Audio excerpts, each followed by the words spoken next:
A normal gait and the most natural appearance possible are important for people with a foot amputation. Residual limbs such as the Symes or Pirogov can offer good function, provided they are able to bear weight at the distal end. The usual practice with longer residual limbs is to position the foot and socket individually according to the alignment instructions, together with the experience and judgment of the prosthetist. With the 1C20 ProSymes, the positioning of the socket in relation to the foot as originally set by the prosthetist during assembly can be reproduced after finishing the prosthesis. When assembled, the 1C20 ProSymes has a height of only 43 mm, including the lamination anchor and the cosmetic footshell. The 1C20 is available in sizes 25 to 28. Because of its low height, it is intended for a wide fitting spectrum, for the fitting of Symes to Pirogov amputations, with restrictions, and even modified Chopard residual limbs. The design offers functionality through the two carbon spring elements with a sandwich layer of polyurethane. These produce a harmonious foot rollover, an energy return, and an extremely high degree of comfort. The 1C20 ProSymes is ideal for walking on various types of ground surfaces and for low-impact recreational sports. According to the Ottobock Mobis mobility system, it is recommended for mobility grade 2, restricted outdoor walker, and 3, non-restricted outdoor walker, as well as for a patient weight of up to 100 kg or 125 kg respectively, depending on the foot size. The foot adjustment ranges up to 6 degrees for plantar flexion and up to 6 degrees for dorsiflexion, providing a total range of 12 degrees. The positioning of the setting aid determines in which direction the maximum adjustment range is possible with the help of the sliding block. An infinitely variable setting range is provided. Make sure that the setting aid clicks into place. Always double-check the placement. A rotation from plus 30 degrees to minus 30 degrees is provided. Eversion and inversion of the foot is also adjustable from plus 6 degrees to minus 6 degrees. When the socket-to-ground distance exceeds 52 mm, the spacer plate with the extended fine thread screw should be used. All adjustments are still possible. Replace the screw and insert the concave washer with the concave side upwards. Put on the concave plate, tighten both cap screws to 6 Nm. Tighten the countersunk head screw to 46 Nm. Put the spacer plate in the prescribed position on the concave plate. All adjustments are still possible. Screw foot and lamination anchor together with a long fine thread screw. The design of the socket depends on the nature of the residual limb and the nature and extent of the activities of the patient and must be decided individually. The socket, which has been prepared for a trial fitting, helps determine the exact socket-to-ground distance. The patient should put their weight on it without shoes. Check the upright pelvis position. Have the patient stand in a comfortable position with legs not too far apart. The position of the residual limb, from the middle of the patella to the end, should be marked up on the socket both frontally and sagittally using the laser line apparatus or a plumb line. Pay attention to the knee angle.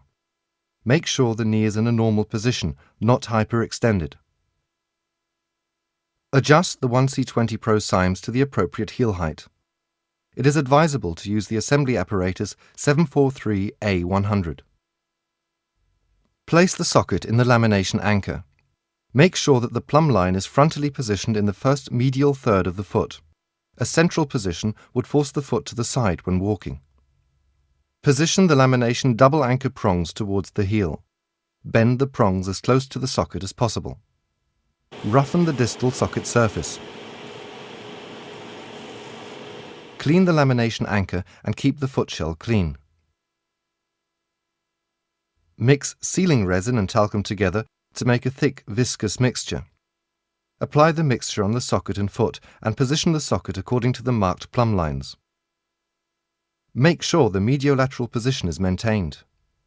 Eliminate any small deviations from the specified socket-to-ground distance with sealing resin putty. If the deviation is too large, use the spacer plate with a long fine thread screw.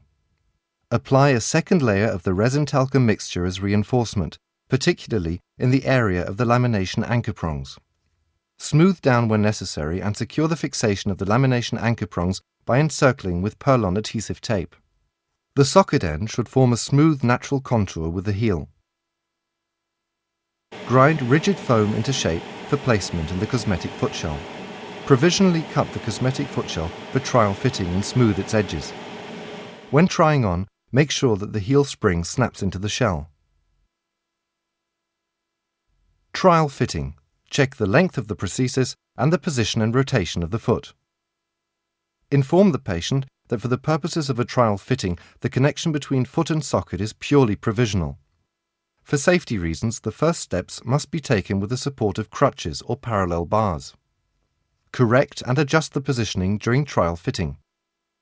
Check the point of application and direction of the ground reaction force with the Lassar posture. Mark the position of socket and lamination anchor as they relate to the concave plate. Then mark the sliding block position on the lamination anchor with permanent fine liner. Loosen the fine thread screw and separate the foot from the socket. Highlight the markings on the surface of the lamination anchor. Undo the countersunk head screw on the setting aid with a 2.5 mm Allen wrench and pull off the setting aid. Grind off excessive putty from the lamination anchor prongs and from the socket. Secure the hole with plasticine. Put on the lamination dummy and check that it is not lifted by the plasticine. Screw the lamination dummy to the lamination anchor and secure with plasticine. Reinforce and laminate the socket with C orthocryl according to the enclosed instructions. Do not grind the lamination anchor sliding surface or groove. Screw on the setting aid. Continue the marking onto the socket. Fix the foot in the marked AP and ML position. The torque of the fine thread screw is 46 Nm. Pull on the cosmetic footshell. Check for fit and cut off any excess material. Smooth the edge and grind away the material inside up to a thickness of 1 mm. Pull on the cosmetic footshell so that the heel spring snaps into place. The finished prosthesis. With the 1C20 ProSymes, a dynamic heel strike is possible. The foot rollover is harmonious and smooth. This has been tested and proven in the Gate laboratory.